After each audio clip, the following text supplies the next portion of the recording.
سيقول السفهاء من الناس ما ولاهم عن قبلتهم التي كانوا عليها قل لله المشرق والمغرب يهدي من يشاء إلى صراط مستقيم وكذلك جعلناكم أمة وسطا لتكونوا شهداء على الناس ويكون الرسول عليكم شهيدا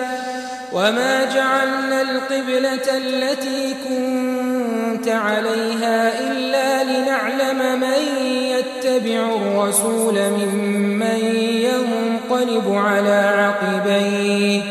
وإن كانت لكبيرة إلا على الذين هدى الله وما كان الله ليضيع إيمانكم إن الله بالناس لرءوف رحيم قد نرى تقلب وجهك في السماء فلنولينك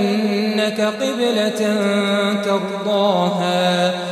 فول وجهك شطر المسجد الحرام وحيث ما كنتم فولوا وجوهكم شطره وإن الذين أوتوا الكتاب ليعلمون أنه الحق من ربهم وما الله بغافل عما يعملون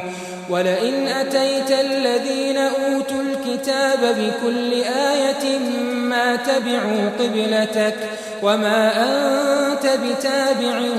قبلتهم وما بعضهم بتابع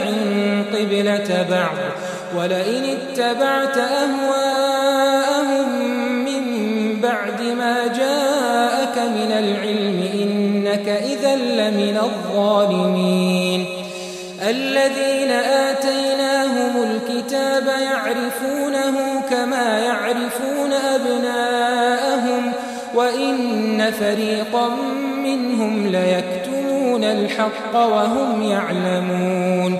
الحق من ربك فلا تكونن من الممترين